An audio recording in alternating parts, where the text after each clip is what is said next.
Okay, well, this is the fun part, tense and fun part of these CTO challenges.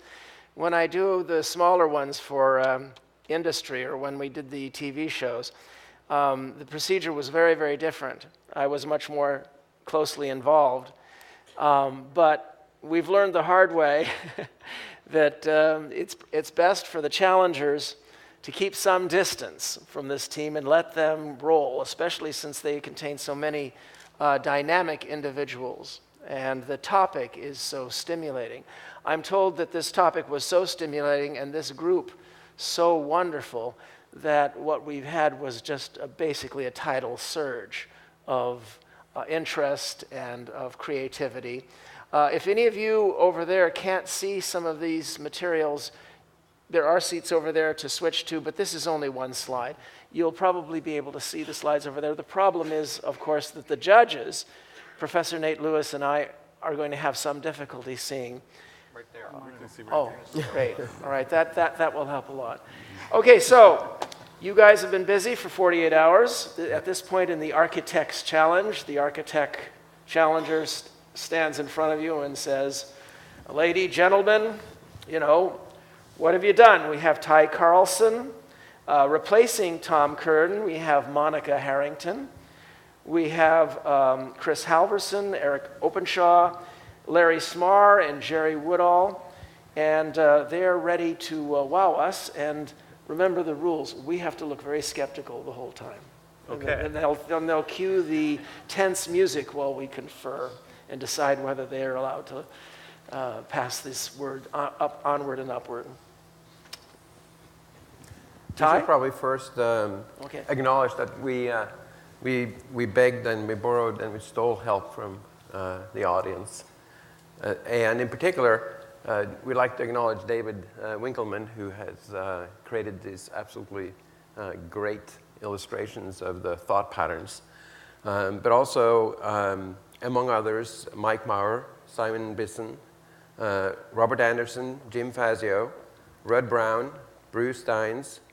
Monica has already been adopted into the team here because she really provided a fantastic amount of assistance. Mike Pfeffer, Joseph Pritchett, Hank Rogers, Doug Smith, Dan Jones, and Dan Lynch, and others. So I think we probably covered half the audience by now. If you were involved in the CTO challenge, could you raise your hand right now so everybody can really appreciate you? Great bunch.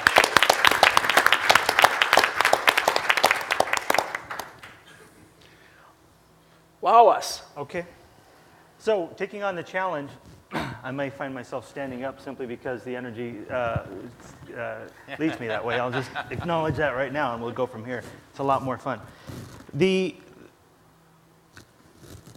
A question kind of struck me this morning. When you think about what does this mean? The previous CTO design challenges had an effect where we were solving important issues and really dealing with things that affected human impact. However, somewhat these impacts were localized to San Diego County or the state of California. So when you take this challenge on and it impacts humanity, at the end of today, we don't fly out of here. And we don't go back to a home planet that's not being impacted by this.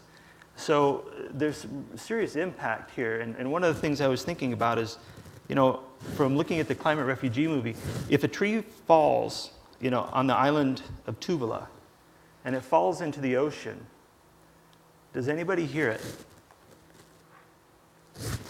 And that's a little of our opportunity today, is to think about that and what we can do to keep the trees from falling into the ocean. So let's go ahead and start and understand our challenge, and we'll quickly go through, again, with a little bit of rapidity so we have time for discussion. And if you see me disappear at some point along the time, it's because there's an airplane to take me home. I might be late for a slumber party with my 6-year-old. So we'll go with that. Let's go ahead. If we advance, I don't know who's got the slides. Great. So the assignment, as we were given by our illustrious, was to reduce the carbon emission by 30% by 2020, 50% by 2030, and 80% by 2050. And these are based off the 1990 numbers of carbon emissions. So we need to do, you know, carbon dioxide reduction, national security interests. Certainly the whole concept of climate refugees and climate wars was a new concept that brought forward to our consciousness. And we need to be able to focus on energy independence, job creation, what have you. Continuing on. So at a high level of summary, right, we want to be able to do a number of things. We want to mobilize our companies, as CTOs, to innovate and produce the technologies that got us there. Right? We have the ability, we have the knowledge within our house. But we need to be able to use financial incentives to help us get there. It would be easy and certainly an opportunity for us to be able to go out and say, we're going to simply tax fossil fuels. And by taxing fossil fuels, that will solve our problem because we'll drive the correct behavior. But there isn't the political will right now to do that. I think, thinking very realistically, we have to find solutions using new techniques and incentives to drive us there. And as the issue of the climate and the issue of carbon emissions comes to the fore, then the public will shift and we'll be able to move things on. But we have to be able to take some very specific measures and use executive directives to be able to achieve our goals so that we're not bogged down by too many politics or too many things tying up in the courts because somebody doesn't want a certain event to happen and they have self-interest. Let me take this down so I can talk. So we want to be able then to use great examples of programs that exist and be able to scale them globally. We want to use good examples that we can find in instances and move them and transport the technology and the information to the other countries, to China, to India, to the UK. One example of that was the nationwide implementation of the Property Assessed Clean Energy program, which is currently under debate in Hawaii. It started at Berkeley, but to drive scalable residential and business efficiencies. And just give me a very specific example to tie this back. What happens is that if you invest in a solar technology, for example, for your home, you're able then to take that and finance that and pay it off as part of your property assessment tax. And over the years, over a period of 20 years. So that investment is then distributed so you can actually reap the benefits of having the solar panels but not actually have to pay the full burden of it. And if you sell your house, then that tax actually moves with the house. So it's a very interesting and very compelling way to take a look at this. We also want to incent this by taking capital gains off of alternative energy technologies, okay, until such time where we're energy independent from fossil fuels. And one of the things that also that we had to have as a summary point, because people felt so strongly about this, certainly the members that spent these many hours on this, is that we agree that the carbon dangers are real and that we need a paradigm shift to achieve that objective, and we're willing to spend the time to make this happen.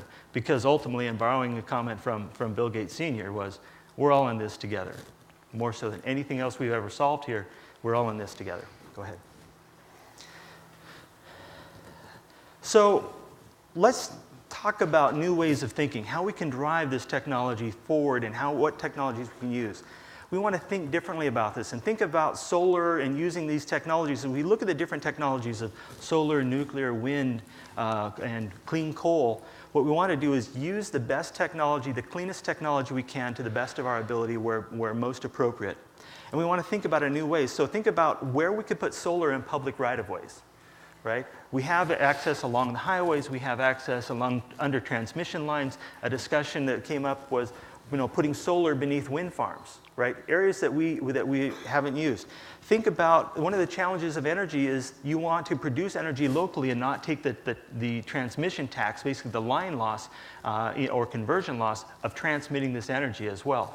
So we want to take a look at things such as landfills. Putting solar parks on top of landfills, maybe even methane recollection sites so we can reclaim this energy. Also rehabilitated Superfund sites. A lot of these Superfund sites and also these old heavy industry areas, we want to reclaim them and make them solar areas because they have some interesting characteristics. Typically they're close to a population center because the industry was created and people worked there at one time.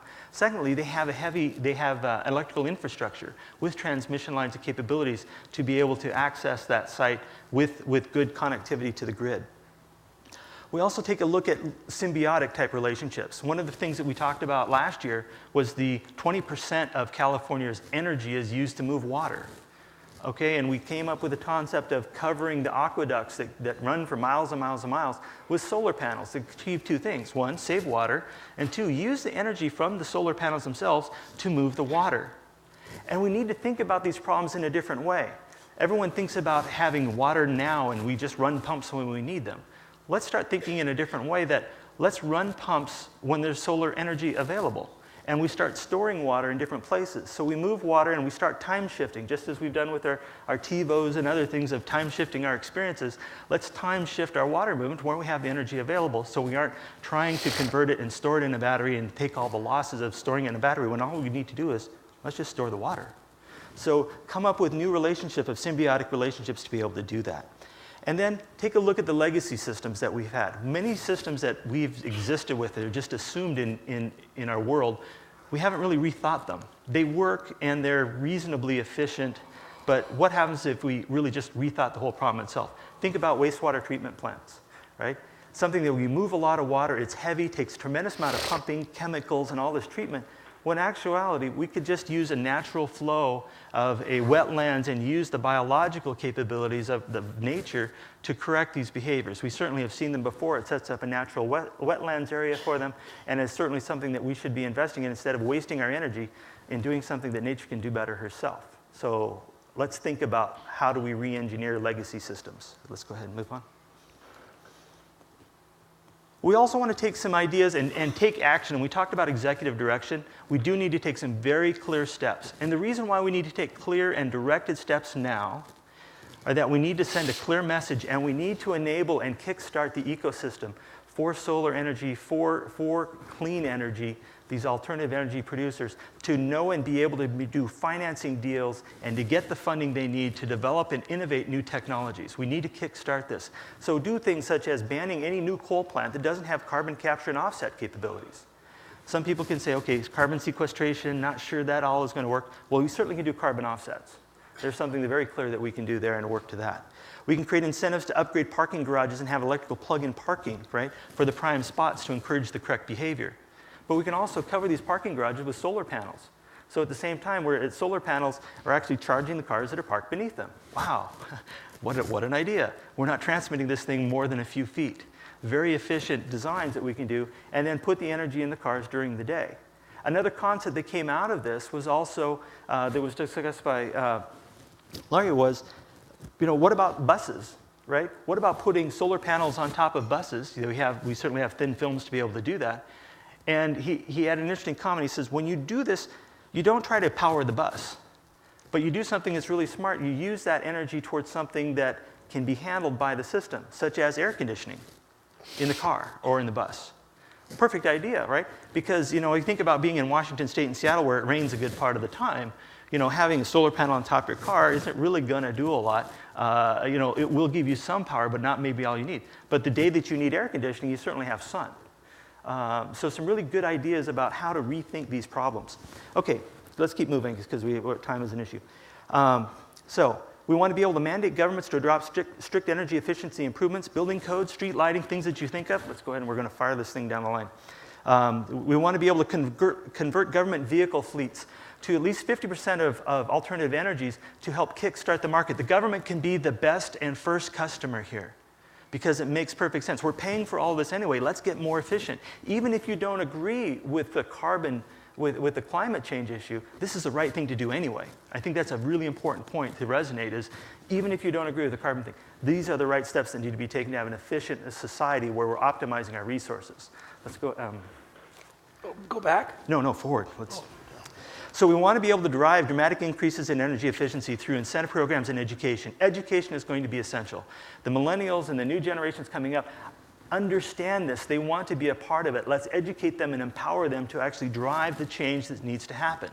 This is a huge opportunity for us. Public policy matters and has been an example in the state of California. The strict emission standards for transportation have driven the standards across the country. It is something that has given a good incentive.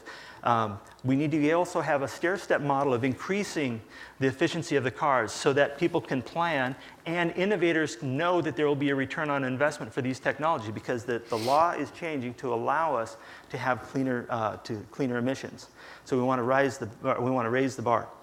And then manage the energy storage. We want to think differently about this because, as Nate has mentioned, the sun, you only have power during the day. So what we need to do is understand how we store this energy and where we store this energy. And we need to store this energy in a different way of thinking. It's no longer really the grid, it's the mesh. Because the different solar panels on the homes, on the buildings, and these type of on cars are all providing power into what today is the grid, but it's really now becoming a mesh. And we need to understand how to do that. We need to manage it. We need to think about how it works. And then we understand how it breathes. Because the sun crosses the planet, energy creation is going to follow that. The solar energy creation is going to follow that. So let's think about how we distribute the energy from solar so that we're making the least amount of traffic, or transmission distance for this energy, and that we plan ahead knowing that the energy is going to be moving across the grid as the sun moves across the planet. Just different ways of thinking, and allow the mesh to breathe is the goal. Let's go ahead and move on. We want to drive the innovation. The X Prize is a great model for driving innovation, but as Monica said, we want to put the X Prize on steroids, right? A $10 million prize can drive $110 million worth of investment. There's no reason we can't drive X Prize type models to increase the solar efficiency, provide high efficiency storage, develop the clean coal technology, improve the nuclear capabilities, so we're using smart nuclear technology, whether it be uranium-based or thorium-based or these type of models, and do this. We also need to develop an alliance of key technology players, and this is global, right? These key technology players are from China, India, Brazil, the countries that are really driven by this and are perhaps most impacted by it, to share the technology. And this is in a shared IP model, so very similar to the alliances we've seen in the technology, particularly on the upside where we're doing primary research on new technologies around energy efficiency and solar, for example, to create the shared IP pool for developing innovation. And then if people want to differentiate on the implementation that you do. But let's get the pool, the primary research together. We don't have time to fight over this. We don't have time to quibble. Let's all get together and drive this thing forward. Use the university campuses as living labs of new technology. Certainly San Diego, UCSD has been a model for that. Also develop society level and scale experiments, because we want to create playbooks for how to do this, be able to have models that we can then move to other cities throughout our country and certainly across the globe for deploying these technologies. So we have implementation, say, here's how this design works. Here are the different wastewater treatment plants. Here's the different the power distribution grid that has been created. Here's the solar collection models that we have found that to be particularly effective. And then share this technology with sister cities, use modeling and best practices to get the information out, if we can move ahead. So we want to increase the supply as well, drive solar adoption. There are other technologies as well, but we want to drive solar adoption because it's the cleanest and most available. As somebody said, I think it was Michael Pfeffer or something, when you have an oil spill, you have a major problem. When you have a sunlight spill, perhaps not so much, right? Building codes and roofing requirements, right? We want to use things, there's things like Dow's roofing tiles, and I'll show you a picture of this in the next slide. But the Dow roofing tiles are basically a small solar panel the size of a shingle. And we want to have the simplicity of a snap-together model like Legos to be able to deliver that. So that you just simply put these things on your roof, and the circuit is being built as you lay these things out. It's not energized, but you've built the circuit up so that you don't need to have an electrical technician up there following you with every shingle that you put on the roof, trying to connect up and wire these things together. It needs to be so simple. And as we do this, we can develop new housing units and new technologies as they develop new homes and housing in the developing countries. So as you move into the middle class in these areas, you move into a middle class home that's particularly energy efficient, has zero carbon emissions. Wow, what a great idea. We want to create new railroads. We want to fast track these approvals for transmission lines, right-of-ways, solar collector farms, both generation and storage.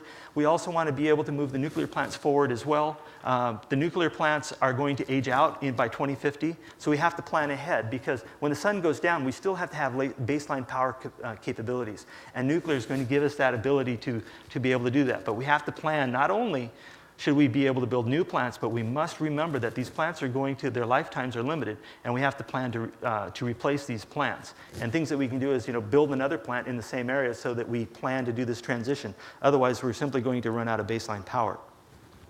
Green training programs create green jobs for what we're doing, but by mandating the government adoption, and this is both in the US and in China and other governments that are part of these alliances, that the governments drive this initiative to create the industry and the ecosystem and the markets for this. We can repurpose military resources that are being demobilized around the globe, then train them to be able to work as solar technologies and in the green jobs, so that they literally move from one concept of green in their fatigues over to a green job that is actually designed towards energy efficiency. So if we continue on, So this is a good example. Look at this. I mean, from an aesthetic point of view, these are not the solar panels of the 70s, right? The big monoliths that, you know, it's like, oh, he's been Mother Earth News and these type of things, you know. It's like, wow, they're granola, aren't they? This is very practical. This is very, you know, something that isn't going to actually stand out in the crowd as being, you know, extreme. This is just very common sense oriented. So the Dow panels are shown up in the top. Ozra was the solar collector company that were briefed with as a fire starter a few years ago. They've recently been purchased in February, but the concept is that they have solar collectors that then heat a tube of water that runs across the solar collectors, and then they collect the hot water to drive the turbines. One thing that they had also was using solar tanks to be able to then capture the water and then pump the water at night, so you actually had energy generation even after the sun went down. So that's a compelling technology in solar options. Let's go ahead and move on. We want to be able to refocus and reallocate societal resources. I'm just going to summarize this very quickly in a couple of key points. We want to look through the subsidies and the government programs that are actually incenting the wrong behavior, things that are supporting coal-fired plants and these other types of technologies that are not going in the direction that we want them to, and take the subsidies away and move them towards where we're going to be investing, so we're not actually working against ourselves. So let's just be smart. And in models for energy financing, the Global Alliance for Vaccines and Immunization, actually their model creates a guaranteed financing mechanism to create the market, so that investors will invest in this technology because a guaranteed market for purchasing this technology that gets developed. That's how we jumpstart a lot of innovation at the same time, because we don't have the time to wait. The Transnational Investment Bank has been also a great idea, because a lot of these transnationals, their businesses are going to be impacted by global climate change. And they are also well motivated to be able to finance solutions for this. There's a business opportunity as well as a very much a survival mode as well. Let's go ahead and continue. So phase one, we want to model existing cities, reduce the demand, understand realistic options for what we're doing. We want to, you know, deploy solar where possible because it's the most efficient, fill in with wind, you know, and then nuclear, right? So whatever, and this is going to change based upon where you're located, because some wind may be actually more effective in Ellensburg, Washington, where it blows all the time, right? The trees are, you know, at a 45-degree angle. Gee, I wonder if there's going to be a good place for a wind farm. But also nuclear plants where we have that availability, where we have water and river and the cooling capabilities. Make this information for modeling the cities open source and make it available to the other cities. So there are existing models today. In fact, one of the attendees here had actually had worked on a very model for Los Angeles that's actually still in use. Take this technology about where the energy sources and consumers are and model this so that we can actually model not only the city today, but what the city is going to be in 10 years and 20 years. So we're actually placing these energy facilities, these creators of energy, near where the population is going to be. So again, as Mark had mentioned, skate to where the puck is going to be, right? Create 600 alternate energy ecosystems. Don't start small. We have to start big. Create these alternate energy ecosystems with federal financing guarantees. They must comply with these approved designs and best practices so that we have a commonality of these technologies, so we actually can scale these technologies so that we're not trying to reinvent the wheel every time we go. We then use these approved designs, or if you have an innovative design, pass a design review and they'll be able to deploy it to get the federal financing, and exemptions, of course, will be possible as appropriate. Most importantly, perhaps, we want to create an ongoing CTO advisory board. The CTOs are an opportunity to take technology and innovators from industry and be able to partner with the public and the governments to be able to solve these problems together. We work and we understand what the issues are, what it takes the resources to manage people and to develop technologies in a realistic way. We have that capability to work together and collaborate, and then working with the government resources to start this up. The CTO advisory board to identify and address these technology bottlenecks, get things pushed through where they need to push through. Identify where government intervention is necessary, perhaps even regulation or mandates, to push this through. But we're talking about emergency-type declarations that we need to make the changes now. Let's go ahead and move forward. We also must enroll the energy companies, and we basically need to enroll them in a couple of ways. They want to play, they're very familiar with where they have today. Fossil fuels are low cost. We need to be able to make them relevant as we go through this transition. But we also need to incent them in ways that will make sense to them and they can understand. If they don't wish to participate, they'd be ineligible for renewing government contracts for offshore drilling, access to government lands, think Alaska, and renewal of existing government contracts. Okay? The energy companies need to get on board and help us through this transition and work with us as collaborators, not as an enemy or as an adversary. We need the development of renewable energy cycles There's an interesting technology, Professor Woodall, with the gallium aluminum hydrogen storage cell. It's not a battery, but we had a debate about energy versus power and these type of things. But what we have is a storage technology for energy that is renewable, that has a renewable cycle that allows us to store energy in a cell and be able to move it to where it needs to be consumed. And these renewable cycles are something that we need to take a look at, as it makes, in essence, some type of fuel cells. Flywheels and other technology, gee, there's a rocket science technology, right? But flywheels are very practical to be able to store energy and keep things going. And then we also need to force, not to force, but to incent them to develop personal home-based wind generation facilities. Let's go ahead and move on. The bottom line is, fundamentally, this is important. This is really important, right? As CTOs, we want to help.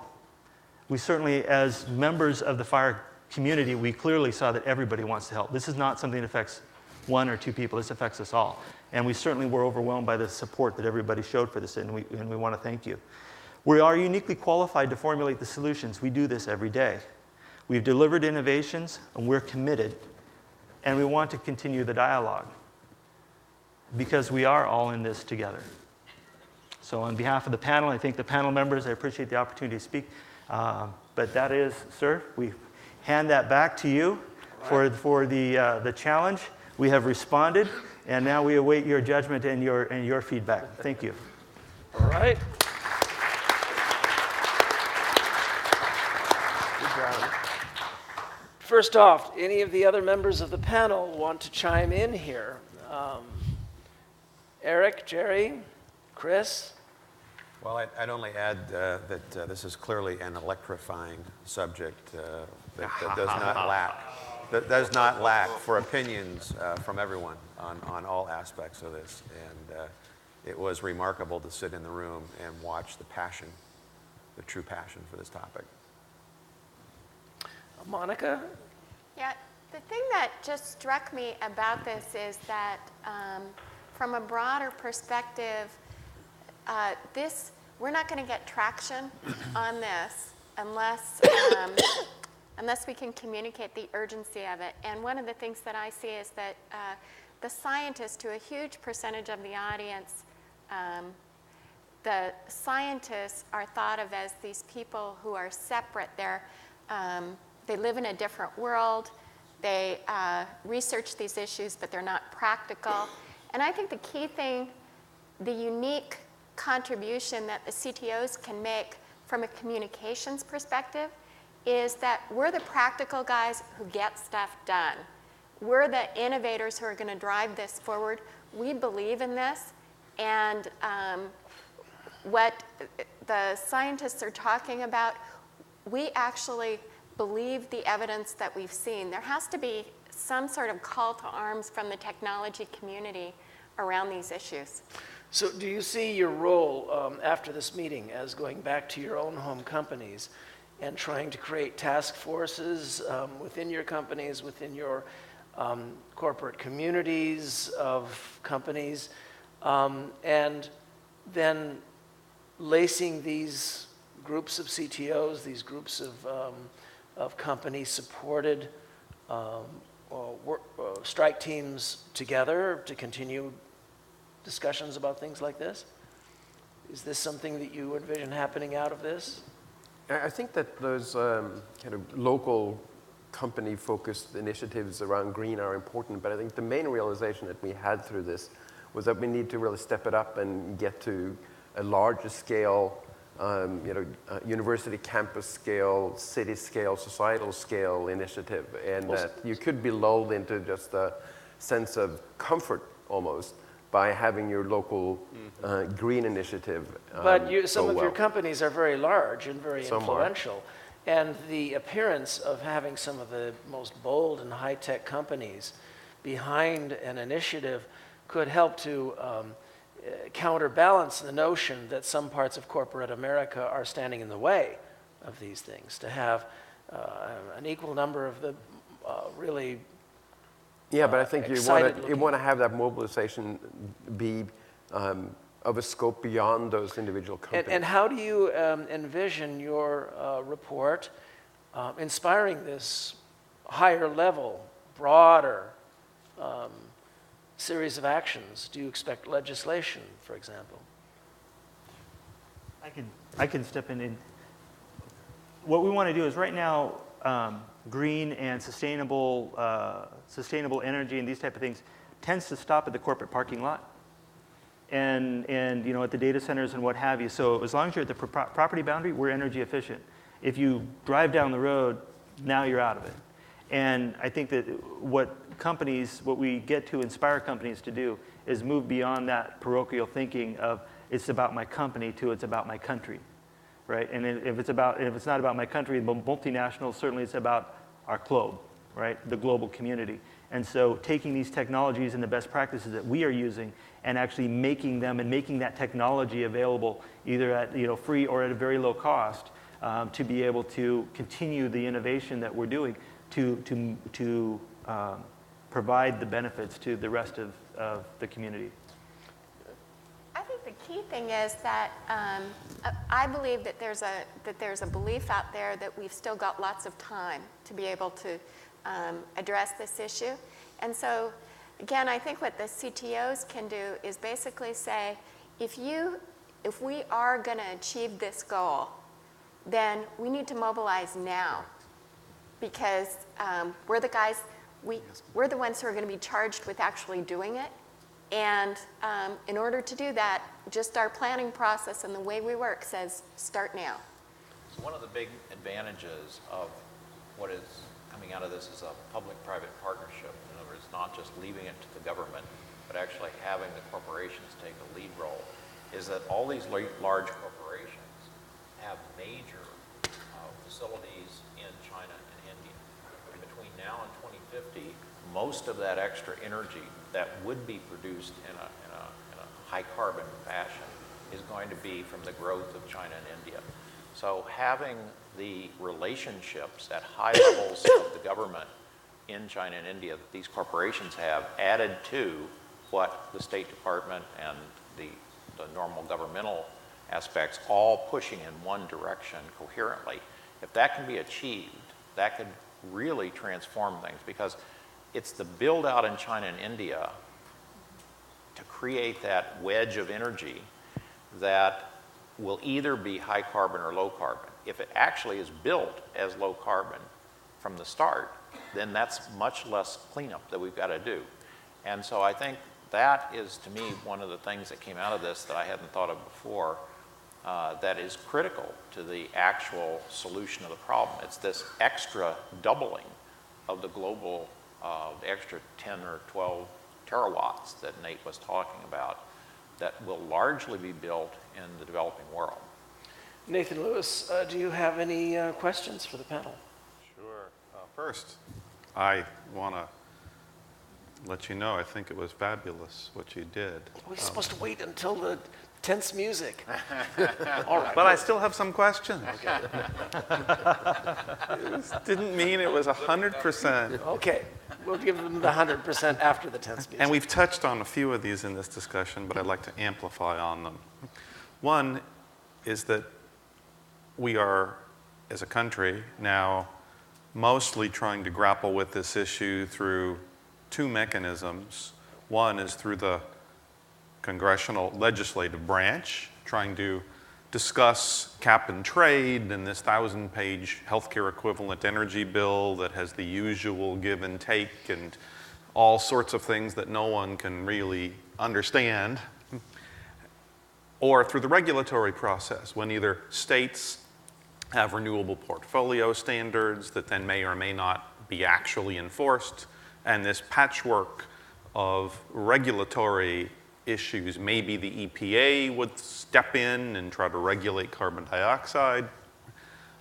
But what I heard here was a very different approach. I basically heard you almost give up on that and say, we don't think that's the way to go, or they won't be able to get it done. I heard you wrote a letter to the president, basically, and said, this is what we think the executive office, through leadership, has to do and implement. And we don't think that legislature is going to get it right. And we don't think that regulatory is the hammer that we need to have come down on this, that we need to implement from the presidential level these educational programs, these stimulations for demonstration systems at the levels of cities, for making the market in the government marketplace. I think you wrote a letter to President Obama here. Was a conscious take that you did because you think that that's the best way to do it? I would like some feedback on that. Yeah. One of the reasons that I became so involved in this was that I think there's this opportunity here. There's a lot of, because of what happened off the coast of Louisiana, there is this moment to focus attention on where do we go from here. And I think there's an opportunity for the tech community, the CTOs, to stand together and to impress upon the president their concern about the urgency of the situation and the dramatic steps that are necessary. So yes, we did think in terms of a communication that would embolden him to move forward and demonstrate that he has support. That's very great. So, Jerry. So I had some members. So my role in this thing was to keep Nate's message, the feet to the fire, the feet to their fire on Nate's message. And you did. I was particularly impressed with the interview with Mark earlier this week when Mark used the word war. I'm in his camp, so I'm a radical. So we can't have a war like we did in World War II. I don't think we can ask Obama to be a Roosevelt, although it would be great if he could, to have someone, instead of making Packards, tanks, making Sherman tanks, making solar panels, and to declare it a national emergency. But that's at the fringe. We live in a new era now, and Ty beautifully showed that this is the environment which CTOs work in. We are here in time. We are not in 1942. So I really appreciate what Ty did on that. But we still need to, in my opinion, to take care of the problem. The problem is very simple. We have a gas that's an enemy. The problem is it doesn't stink. So hey, Nate, why don't you figure out how to make every new molecule of CO2 smell terrible? Then we can solve the problem. And also make a haze. Make a haze that's so bad we can't see. I guarantee you'll get a public buy-in, and our CTOs will be able to find a market immediately for making a little ROI and all that. But we don't have that. So we have a hard time with a buy-in public because I'm breathing air and I don't smell anything bad right now. And most boards, you know, I was at IBM for 31 years, so I don't use industrial speak much anymore now that I'm a professor, but I used to. And these guys are going to ask, where is the ROI immediately? And Ty has found a path around that, which I think is really great. We're going to do this in a way that makes sense. But I still think the ingredient of a government mandate is a very important part of that, and we've moved in that direction. So thank you, Ty, for a good job. Well, it strikes me that if you're lending your support to government mandates, fine, you're entering the political arena, and the appearance of progressive, high-tech, really smart companies and their most progressive high-tech officers standing up and saying these are things we need to do will certainly serve as a counterbalance, and a valuable counterbalance to some of the other voices in culture war right now that are stymieing us. And I see that as one value to come out of this. And if you were to go on and form a wider consortium of CTOs who would do this, I think that would be a very valuable thing. But what struck me also was you mentioned prizes. And what if all your different companies, as part of members of this loose consortium of concerned progressive companies, what if you were to come up with a list of 24 prizes, $1 million prizes is not that much, and have them pick from that list, each one. Microsoft is going to sponsor this prize. Intuit is going to sponsor this prize for advancing the solar shingle, picking bottlenecks.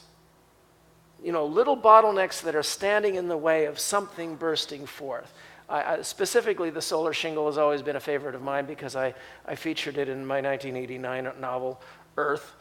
But the point is that I think that this is something each member of to be a member of your broadened CTO group, you have to not only stand up and be willing to be counted politically, but you also have to pick a prize and back it and sponsor it and be involved in helping people do that. But one of the things that I think about is, as we heard several times during FiRe, over this next 40 years, almost all people are going to end up essentially in urban environments. At least a large majority are going to be in urban environments. And so this is where the fight is going to be. How do we heat, electrify, cool, et cetera, get water to large urban environments all over the earth? These corporations have distributed small cities, campuses like you go through in Silicon Valley or up in Seattle, Redmond, all over the world. Universities all over the world have pretty good sized cities, 50,000, 100,000 people. Those all could be early test beds and demonstration sites. And by the way, if all this works, it will save money to the corporations because you will be using more efficient buildings. You'll be having power that you have essentially control over, that you generate. You have dictatorial power as a CEO, in a sense, over your campus. A chancellor has the same thing over their campuses. A mayor doesn't. And so there's an opportunity here to move much more quickly and aggressively and experimentally to take the innovations from the 1,000 startups we've heard in the alternate energy space, try them out at semi-scale. And so the big companies that would be part of this consortium could help each other with their experience. Google has experience with putting rooftops. Redmond, you guys have experience with certain things that you've done with your campus. And having officers that communicate with each other to set an example, being the highest of all teaching techniques. One of the other topics, there's so many ideas, we didn't get to capture all of them, but one of the topics also was the ceramic paint, right? So we use solar shingles on the roof and ceramic paints on the buildings themselves that actually reflect and defer energy getting in, so we don't have the need for cooling. The white city. So yeah, the white city type concept. So it's, the solar shingle happens to be one, but there's a number of different techniques that we could work out, and based on the results, find the most efficient best practice that we can use, and then replicate that thing around the world. Let me ask you another follow-up here on just, because this is also now being framed in the public debate. You might know, for instance, in California, that we have a law to cut emissions by 20% by 2020, and there is an initiative on the next ballot to defer the implementation of that until such time as the economy recovers and unemployment goes below some target value, I think 5%. And it is being framed now as, we can't afford to do this here and now, and we certainly can't afford on a competitiveness issue to do it if China doesn't do it and step up to the plate also. And so I would like your thoughts on whether this the correct framing, or you would advocate unilateral action by the United States regardless of whether it costs more in the short term to consumers for their electricity bills, or whether or not that's really an incorrect framing of the problem, and that in your view this would be an engine for American innovation and industry and job creation, and that's just a false dichotomy. So how did you come down on that? And Ty just hid behind a plant. Ty's got to run. Thank you. Thanks so much. Ty Carlson, everybody. I think we need, because this is clearly something that is really in forefront of the public debate. I would love to see, since one of the people that has advocated suspending AB 32 is Meg Whitman, who was the CEO of eBay. I think this is an election issue that is going to test whether our corporate CEOs get this issue, get the urgency, by how they involve themselves in seeing whether California is going to continue to be the kind of leader that we have been for 4 decades in this energy efficiency, or for political expediency, we are going to step back from the front lines. And it will be a referendum not on AB 32, the law that you referred to, but on California and its leadership in the world. Because China, make no mistake about it, has read Tom Friedman's book. They understand that the industry of the 21st century that will dominate the economy is going to be a green industry, and they very much want to own it. And nothing makes them happier than to see us stumbling around and getting in our own way. So this is a real issue for CEOs. I mean, they've got to get this at the strategic, global, competitive level. And we are the cauldron in which that is going to be tested. And the election is going to be a real referendum on whether what we're talking about here can be put into action practically on a timescale that matters. Yeah, that's right. Go ahead, Monica. Nate, I almost wonder, you think about a letter to the president, but, and I believe in that and would support that, but I think part of the action coming out of it is for the president to call on the tech community, and he might do a summit or do something that is, have deliberations that are actually available on the web or something, so that people see the intensity of some of these conversations and just understand that. I think the thing that struck me as a non-technical person was that there isn't some silver bullet where it's going to be taken care of without our having to do anything now. Is there more comments on this? I think this is a key issue as we try to move forward. Is the tech community willing to stand up in force and say that, no, this isn't, even if there is a short-term price penalty, that this is an engine for innovation. This is where we need to drive the next major industry that is going to really guarantee our economic competitiveness and leadership on the global scale? Or is this something that we're busy doing other things and it's just going to be a burden, a regulatory issue? I think we need a strong position from the CTOs and from these tech leaders about this issue. And the other thing that's important here is that the input is now naturally, typically dominated by the vested interests. The input's dominated by the oil industry that knows and is competent in producing more oil and gas, or by the coal lobby and states, or by the energy companies that might want to lobby for more wind. And yet you have a different lens through which to look at this, through a tech cross-cutting, job creation, innovation lens. I think you have to be willing to stand up and say that that's what you think is right. Yeah, I have to make sure that you don't let the vested interests define the language and the terms of the debate. And just like Larry did here, as you raised the purported short-term dichotomy, focus on the major dichotomy.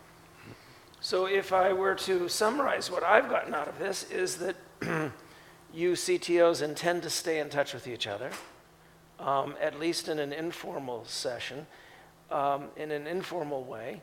There's the possibility that you might broaden out to CTOs and their equivalents in some other companies, and maybe try to get some kind of a follow-up meeting which might create a continuing forum of these technologically savvy and trusted senior executives in technologically savvy companies.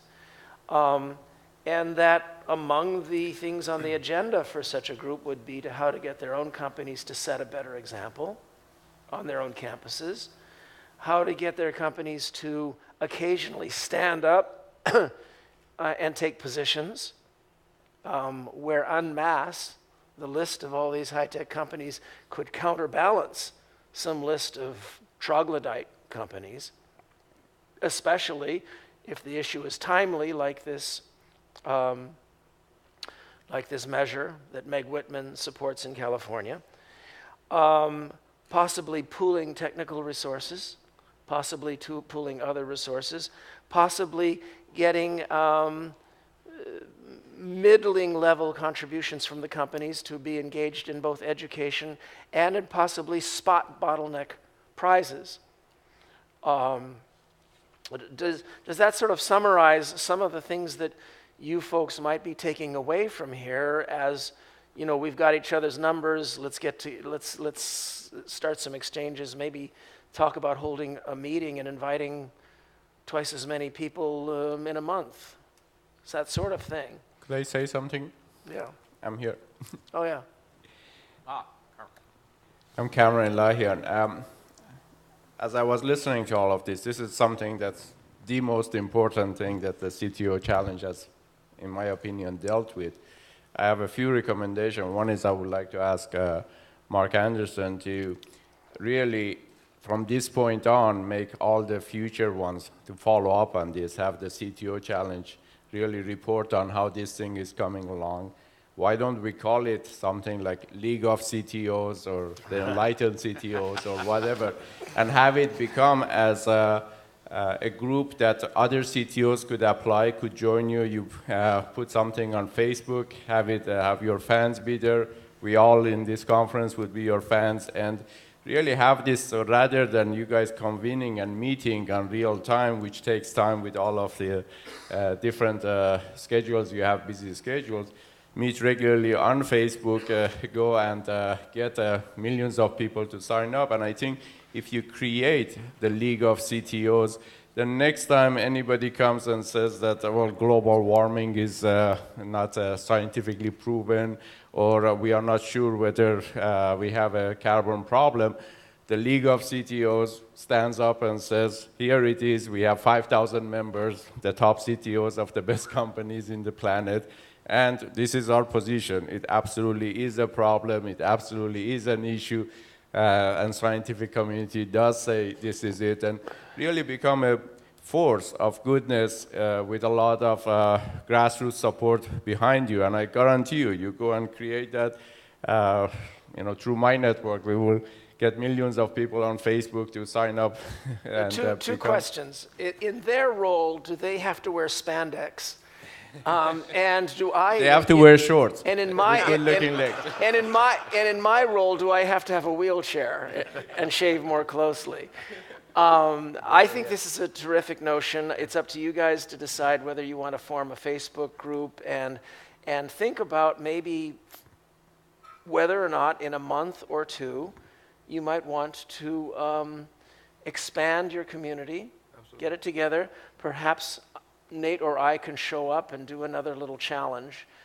Certainly we'll have this video ready by then to share. Yeah. And I just want to say there is precedent for this. We talked often about the getting on a war footing, but what Roosevelt did was he contacted the heads of America's biggest companies and summoned them and basically said, help me solve this problem.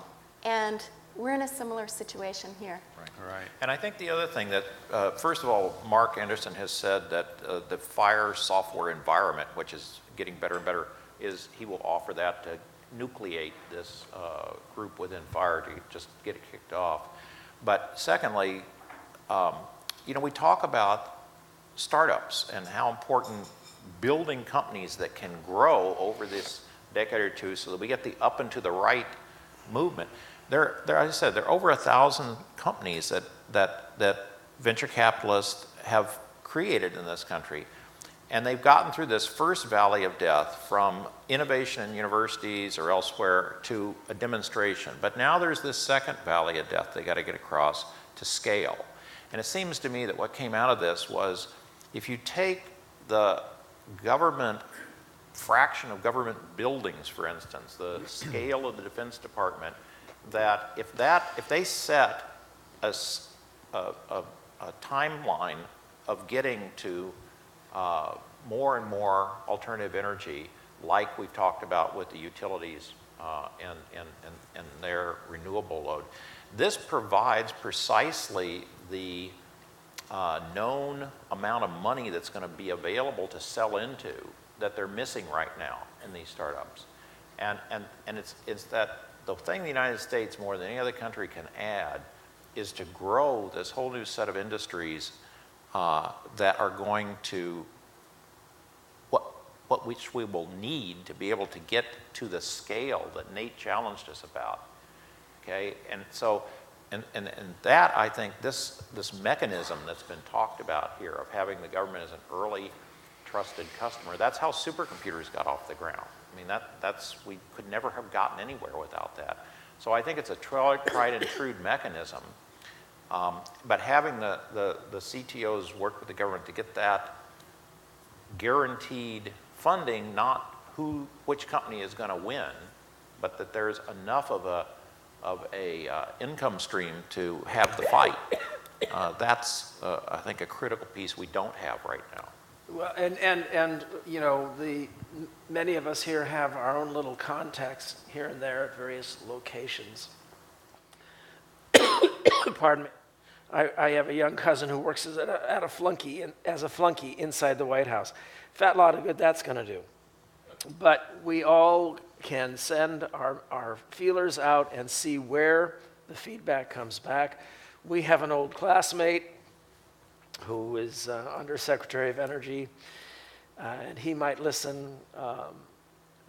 We all have to send out our feelers while we try to get together what organization can get together. I should point out that in past fires, there was a lot of local follow-up meetings regarding the ones having to do with fire prevention and the one having to do with water.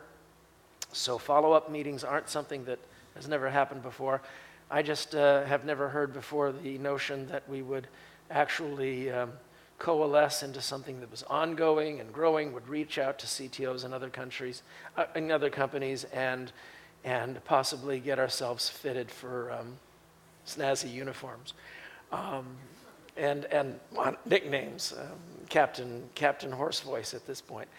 But I think at this point, a minute and 40 before the end, we're going to ask any of you who have questions to come up to the microphone. But I think it's time. Scott, could you cue the tense music? I don't hear any music. Well, let's just look kind of skeptical. All right. What do you think? We're supposed to give them a grade? Yeah, we're supposed to say we're pleased. Oh, okay. Wow. The music swells and we all say, this is great. We're going to report it onward. You know, you guys did a good job. It's, I think that's a consensus, isn't it?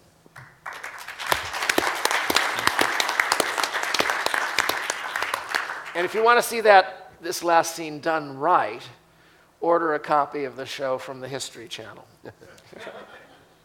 Yeah. At the risk of sounding like a scientist, let me point out that there's more heat in the upper 2 meters of the ocean than in all the atmosphere. That the ocean has absorbed approximately half of the fossil fuel carbon that's been generated in the last 200 years. And that about half of the oxygen we're breathing here comes from phytoplankton in the ocean. The problems you're talking about are on the continents, but the solutions are not all on the continents. Solutions are much bigger.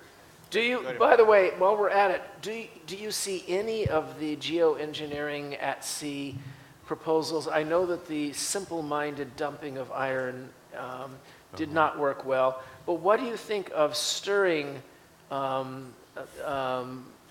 current bottoms, imitating nature, getting more nutrients into some of the more desert areas of the ocean? Does that hold any promise to you? Stirring bottoms have always been interesting to me. That's not quite what I meant, but I guess what I'd like to say is, in a straightforward way, is that we, somewhere in our future as humans, we are going to have to take responsibility for basically managing the planet, and that's what you folks are talking about. We're not wise enough to do that yet, but we won't get wiser if we don't try limited experiments under controlled conditions in natural environments. We're over time now. I have to ask Mark, do we have permission for a few more minutes? Mark Anderson. Yeah, sure. Take another 5 minutes. All right. The precedent has been continued. All right, yes.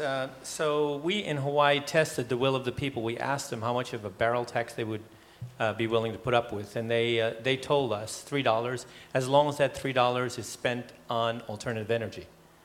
So that's a clear message that we got from the people. We had a marketing company do this for us. So I think that in Hawaii, we have the highest cost of energy anywhere in the country. So for the people who are just as unemployed and just as economically distressed to actually have that kind of commitment, I think that that's probably a national sentiment if we look for it.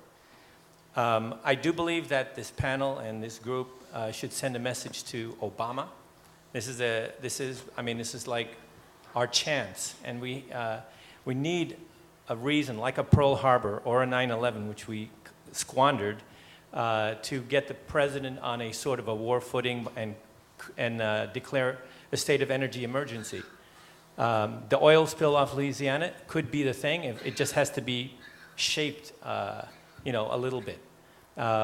We went to war in Iraq for very tenuous reasons and spent trillions of dollars. And here we have real reasons to go to action. So I think the president should mandate efficiency. He should fund the smart grid. He should incentivize business to go into alternative energy, and then he will get created jobs, and we should declare energy independence. That's what we should do as a nation, and we should do it unilaterally, because we use 5 times more energy than the average other person in the world. So who are we to say, hey, you know what, we're not going to do anything unless you do something? We've got to do it first, and we've got to be the example. We always have, and we always will. Thanks. All right, right on. Thank you. I really applaud the very hard work I saw here that centered mostly around developing policy and technology for supply-side energy, solving that part of the equation. It's very important, and we have to do all those things. But I submit that we can't do that alone. We need to figure out ways to also reduce the demand side. Solar shingles are great, but there isn't a building type in this country with average technology in any climate that can have its demands met by covering its own roof with solar panels and nothing more. So we could pave the state of Arizona with solar panels, and that may be an option. And we can work to increase building technology and increase efficiency of buildings and increase efficiency of solar panels and close the gap. But really, I think Professor Lewis touched on it in his talk. The biggest lever we have to push on reducing demand is human behavior. It's also the most difficult one to change. So I submit that we need, in addition to the military analogy of going to war on this, we need a spiritual analogy. We need to work on living more mindfully and using less energy in our daily lives. Thank you. One last question, and then I think, I think that this will do. But I'd like to congratulate you. I think this is, among all the wonderfully successful CTO challenges we've had, I think this was the most successful by far.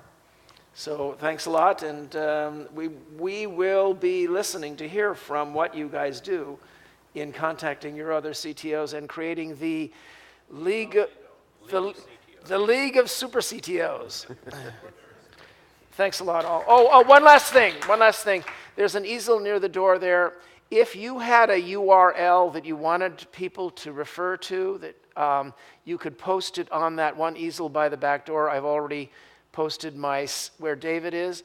I've posted my skeptics, climate skeptics thing.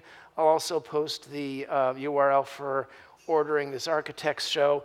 If any of you others have anything you want people to see and refer to, just post it on that easel. Yeah, Monica? In the interest of energy efficiency, if anybody's going to LAX around 1 o'clock, I'd love a ride. Oh, I see. Terrific.